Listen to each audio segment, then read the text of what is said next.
ಕರ್ನಾಟಕದ ನಡೆದಾಡುವ ದೇವರು ಎಂದೇ ಖ್ಯಾತರಾಗಿದ್ದ ಡಾಕ್ಟರ್ ಶ್ರೀ ಶಿವಕುಮಾರ ಸ್ವಾಮಿಗಳ ಜೀವನ ಚರಿತ್ರೆ ಮತ್ತು ಸಾಧನೆಗಳು ನಿಜಕ್ಕೂ ನಮ್ಮೆಲ್ಲರಿಗೂ ದಾರಿದೀಪ. ಇವತ್ತು ಶ್ರೀಗಳ ಜೀವನ ಚರಿತ್ರೆ ಮತ್ತು ಅವರು ಮಾಡಿರುವ ಪವಾಡಗಳ ಬಗ್ಗೆ ನಿಮಗೆ ತಿಳಿಸ್ತಾ ಹೋಗ್ತೀನಿ.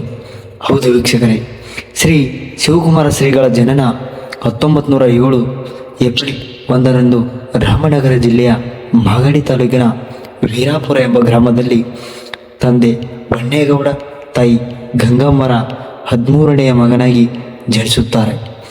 ಇವರಿಗೆ ಶಿವಣ್ಣ ಎಂದು ಹೆಸರಿಡುತ್ತಾರೆ. ಇವರದು ತುಂಬ ದೊಡ್ಡ ಕುಟುಂಬ. 100 ಎಕರೆ ಆಸ್ತಿ ಇರುವಂಥ ಗೌಡ ಮನೆತನದ ಕುಟುಂಬ. ಮನೆಯಲ್ಲಿ 30 ಎಮ್ಮೆ, 8 ಜೋಡು ಎತ್ತು, 60ಕ್ಕಿಂತ ಹೆಚ್ಚು ಹಸುಗಳಿದ್ದವಂತೆ. ಶ್ರೀ ಶಿವಕುಮಾರ ಶ್ರೀಗಳು ತಮ್ಮ ಬಾಲ್ಯವನ್ನು ಬಹಳ ತುಂಟಾಟದಿಂದ ಇದ್ದರಂತೆ. ಇವರು ಮಾಡುವ ತುಂಟಾಟಕ್ಕೆ ಮನೆಗೆ ದೂರುಗಳು ಹೋಗುವಂತೆ. ಶಿವಣ್ಣ ಬಾಲ್ಯದಲ್ಲಿ ಊರಿನಲ್ಲಿ ಹೆಂಗಸರು ನೀರು ತುಂಬಿಕೊಂಡು ತಲೆ ಮೇಲೆ ಮಡಿಕೆ ಹೊತ್ತುಕೊಂಡು ಹೋಗಬೇಕಾದರೆ ಮಡಿಕೆಗೆ ಹಳ್ಳ ಹೊಡೆದು ತೂತು ಕೆಡುವರಂತೆ. ಆಗ ಮಡಿಕೆ ಹೊಡಿಸಿಕೊಂಡ ಹೆಂಗಸರು ಶಿವಣ್ಣನಿಗೆ ಏನು ಅನ್ನಲಾರದೆ ಅವರ ತಾಯಿ ಗಂಗಮ್ಮನಿಗೆ ಹೋಗಿ ಹೇಳುವರಂತೆ. ಆಗ ಶಿವಣ್ಣನ ತಾಯಿ ಅವರನ್ನು ಸಮಾಧಾನ ಮಾಡುವುದಕ್ಕೆ ಅವರಿಗೆ ಹೊಸ ಮಡಿಕೆಯನ್ನು ಕೊಟ್ಟು ಸಮಾಧಾನ ಮಾಡುವರಂತೆ. ಹಾಗಾದರೆ ಮಡಿಕೆ ಎಲ್ಲಿಂದ ತಂದು ಕೊಡ್ತಿದ್ರು ಅಂತ ಯೋಚಿಸ್ತಾ ಇದ್ದೀರಾ? ಹೌದು ವೀಕ್ಷಕರೇ, ಶಿವಣ್ಣ ಮಾಡುವಂಥ ತುಂಟಾಟಗಳು ತಾಯಿಗೆ ಗೊತ್ತಾಗಿ ಮನೆ ಮುಂದೆ 20 ಮಡಿಕೆಗಳನ್ನು ತಂದು ಇಡುತ್ತಿದ್ದರಂತೆ. ಮಡಿಕೆ ಹೊಡಿಸಿಕೊಂಡ ಹೆಂಗಸರನ್ನು ಸಮಾಧಾನ ಪಡಿಸುವುದಕ್ಕೆ ಅವರಿಗೆ ಒಂದು ಮಡಿಕೆಯನ್ನು ಕೊಟ್ಟು ಕಳಿಸುತ್ತಿದ್ದರಂತೆ. ಶಿವಣ್ಣನಿಗೆ ಬಾಲ್ಯದಲ್ಲಿ ಹಲಸಿನ ಮರವನ್ನು ಏರಿ ಹಣ್ಣುಗಳನ್ನು ಕೀಳೋದು, ನೀರಿನ ದೊರೆಗಳಲ್ಲಿ ಈಜು ಹೊಡೆಯೋದು ಅಂದರೆ ಮತ್ತು ಮರಗಳನ್ನು ಹತ್ತಿ ಮರಕೋತಿ ಆಟವಾಡೋದು ಅಂದರೆ ಶಿವಣ್ಣನಿಗೆ ಪಂಚಪ್ರಾಣವಂತೆ. ಈ ರೀತಿ ತನ್ನ 3 ಜನ ಗೆಳೆಯರು ಗುಡಿಸಲಯ್ಯ, ಬಾಲಯ್ಯ, ರುದ್ರಯ್ಯ ಈ ಶಿವಣ್ಣನ ಆತ್ಮೀಯ ಸ್ನೇಹಿತರು, ಗೆಳೆಯರೇ. ಸ್ನೇಹಿತರ ಜೊತೆ ಬಾಲ್ಯದ ಜೀವನವನ್ನು ಕಳೆದರಂತೆ. ಅಷ್ಟೇ ಅಲ್ಲದೆ ಚಿಕ್ಕ ವಯಸ್ಸಿನಲ್ಲಿ ದೇವರ ಮೇಲೆ ಅಪಾರವಾದ ಭಕ್ತಿಯಂತೆ. ಪೂಜೆ ಮಾಡುವುದಕ್ಕೆ ಕುಳಿತುಕೊಂಡರೆ ಸುಮಾರು 1 ರಿಂದ 1.5 ತಾಸು ಮಾಡುವರಂತೆ. ಅದಕ್ಕೆ ತಾಯಿ ಒಂದು ದಿನ ಇಷ್ಟೊತ್ತು ಪೂಜೆ ಮಾಡ್ತೀಯಲ್ಲ ಯಾಕೆ ಅಂತ ಪ್ರಶ್ನೆ ಮಾಡಿದರಂತೆ. ಅವರ ಮೌನವೇ ಅದಕ್ಕೆ ಉತ್ತರವಾಗಿತ್ತಂತೆ.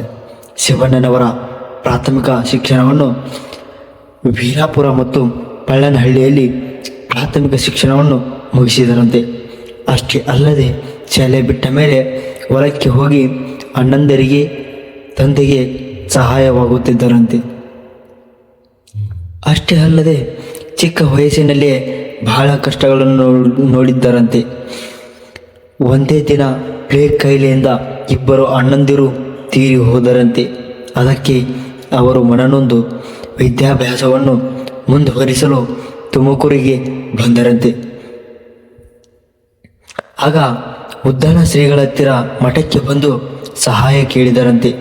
ಆಗ ಉದ್ದಾನ ಶ್ರೀಗಳು ಮಠಕ್ಕೆ ಆದಾಯ ಬರುತ್ತಿಲ್ಲ ಅಂತ ಅವರನ್ನು ನಿರಾಕರಿಸಿದರಂತೆ.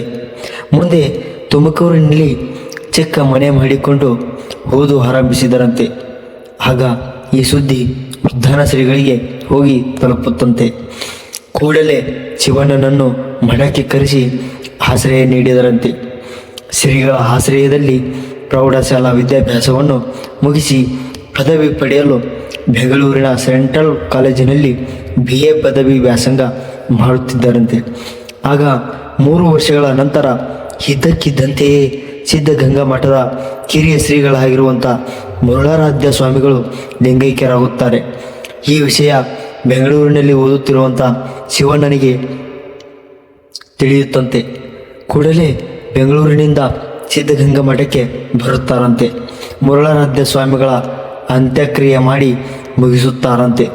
ನಂತರ ಸಿದ್ಧಗಂಗಾ ಮಠಕ್ಕೆ ಉತ್ತರಾಧಿಕಾರಿ ಯಾರು ಅಂತ ಪ್ರಶ್ನೆ ಹುಟ್ಟಿತ್ತಂತೆ. ಆಗ ಇಡೀ ಸಿದ್ಧಗಂಗಾ ಮಠ ಈ ಚಿಂತೆಯಲ್ಲಿ ಮುಳುಗಿ ಹೋಗಿತ್ತಂತೆ.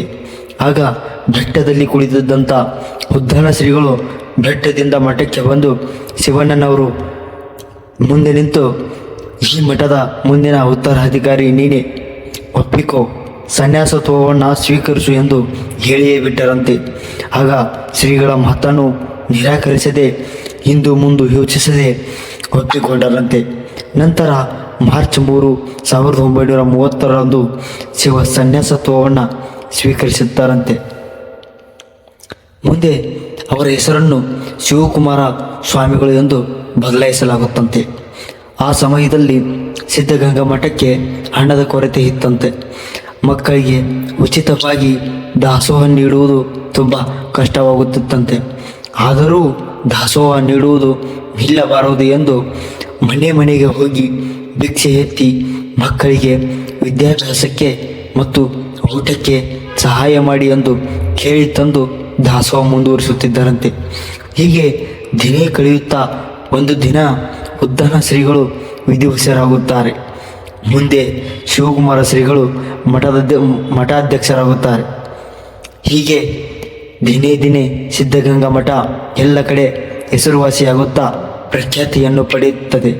ಇದರಿಂದ ಸಾಕಷ್ಟು ಜನ ಭಕ್ತಾದಿಗಳು, ದಾನಿಗಳು ಸಿದ್ಧಗಂಗಾ ಮಠಕ್ಕೆ ಹಣದ ಸಹಾಯ, ದಾಸೋಹ ಸಹಾಯ ಮಾಡುತ್ತಾ ಹೋದಂತೆ ಶಿವಕುಮಾರ ಶ್ರೀಗಳಿಗೆ ಕಷ್ಟ ಕಡಿಮೆಯಾಗುತ್ತಾ ಹೋಗುತ್ತಂತೆ.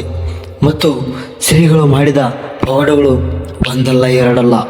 ಅದರಲ್ಲಿ ಒಂದು ಉದಾಹರಣೆ ಹೇಳುವುದಾದರೆ, ಹಿಂದೊಮ್ಮೆ ಸಿದ್ಧಗಂಗಾ ಮಠದಲ್ಲಿ ಬೇಯುತ್ತಿದ್ದ ಆಹಾರಕ್ಕೆ ಹಾವು ಬಿತ್ತಂತೆ. ಕೂಡಲೇ ವಿಷಯ ತಿಳಿದ ಶಿವಕುಮಾರ ಸ್ವಾಮಿಗಳು ಮಾಡಿದ್ದು ನಿಜಕ್ಕೂ ಪವಾಡವೇ. ಆ ಪವಾಡದ ಮಹಿಮೆ ಏನೆಂದರೆ, ಎಲ್ಲೆಂದರೋ ಹರಿದು ಬಂದ ಹಾವು ಸಾಂಬಾರಿನಲ್ಲಿ ಬಿತ್ತಂತೆ. ಆಗ ಅಡುಗೆಯವರು ಕೂಡಲೇ ಶ್ರೀಗಳಿಗೆ ತಿಳಿಸಿದಾಗ, ಈಗ ಮತ್ತೆ ಅಡುಗೆ ಮಾಡಿ ಊಟ ಬಡಿಸುವುದು ತಡವಾಗುತ್ತಂತೆ ಯೋಚಿಸಿ ತಾವು ಧರಿಸಿದ್ದ ಇಷ್ಟಲಿಂಗವನ್ನು ಹಿಡಿದು ಶಿವನನ್ನು ಸ್ಮರಿಸಿ ಧ್ಯಾನ ಮಾಡಿ ಹಾವನ್ನು ಕಡಾಯಿಯಿಂದ ಹೊರತೆಗೆದು ಹಾಕಿದರಂತೆ. ನಂತರ ಅನ್ನಪೂರ್ಣೇಶ್ವರಿಯ ಆಶೀರ್ವಾದದಿಂದ ಶಿವನ ಧ್ಯಾನದಿಂದ ಸಾಂಬಾರನ್ನು ತಾವೇ ತಿರುವಿ ಸ್ವಲ್ಪ ತಮ್ಮ ಕೈಗೆ ತೆಗೆದುಕೊಂಡು ಸೇವಿಸಿ ಈಗ ಎಲ್ಲರಿಗೂ ಊಟ ಬಡಿಸಿ ಎಂದರಂತೆ. ನಂತರ ಭೋಜನ ನಡೆಯುತ್ತಂತೆ. ಆಗ ಹಾವಿನ ವಿಷವು ಕೂಡ ಶ್ರೀಗಳ ಆಶೀರ್ವಾದಕ್ಕೆ ಅಮೃತವಾಗಿತ್ತಂತೆ. ಹೀಗೆ ಶ್ರೀಗಳು ಮಾಡಿದ ಪವಾಡಗಳು ಸಾಕಷ್ಟಿವೆ. ಇಷ್ಟೆಲ್ಲ ಮಾಡಿದ ಶ್ರೀಗಳಿಗೆ ಹಲವಾರು ಪ್ರಶಸ್ತಿಗಳು, ಗೌರವಗಳು ಲಭಿಸಿದವು. ಶ್ರೀಗಳ ನಿಸ್ವಾರ್ಥ ಸೇವೆಗಾಗಿ 2007ರಲ್ಲಿ ಕರ್ನಾಟಕ ಸರ್ಕಾರದ ಅತ್ಯುನ್ನತ ಪ್ರಶಸ್ತಿ ಕರ್ನಾಟಕ ರತ್ನ, 2015ರಲ್ಲಿ ಭಾರತ ಸರ್ಕಾರದ ಗೌರವ ಪದ್ಮಭೂಷಣ ಪ್ರಶಸ್ತಿ, ಅಷ್ಟೇ ಅಲ್ಲದೆ ಕರ್ನಾಟಕ ವಿಶ್ವವಿದ್ಯಾಲಯದಿಂದ ಗೌರವ ಡಾಕ್ಟರೇಟ್ ಪ್ರಶಸ್ತಿಯನ್ನು ನೀಡಿ ಗೌರವಿಸಲಾಗಿತ್ತು. ಇಷ್ಟೆಲ್ಲ ಮಾಡಿದ ಶ್ರೀಗಳು ಜನವರಿ 21, 2019ರಂದು ತಮ್ಮ 111ನೇ ವಯಸ್ಸಿನಲ್ಲಿ ಲಿಂಗೈಕ್ಯರಾದರು. ಅವರು ಭೌತಿಕವಾಗಿ ನಮ್ಮೊಂದಿಗಿಲ್ಲದಿದ್ದರೂ ಅವರು ಹಾಕಿಕೊಟ್ಟ ಮೌಲ್ಯಗಳು, ಅವರು ಬೆಳಗಿದ ಲಕ್ಷಾಂತರ ಮಕ್ಕಳ ಭವಿಷ್ಯ ಎಂದೆಂದಿಗೂ ಅಮರ. ವಿಡಿಯೋ ಇಷ್ಟ ಆದರೆ ಸಬ್ಸ್ಕ್ರೈಬ್ ಮಾಡಿ, ಒಂದು ಲೈಕ್ ಮಾಡಿ, ಪ್ರೋತ್ಸಾಹ ನೀಡಿ. ಧನ್ಯವಾದಗಳು. ನಾನು ನಿಮ್ಮ ಕನ್ನಡಿಗ ಭರಮು ಬೆಳಗಲ್.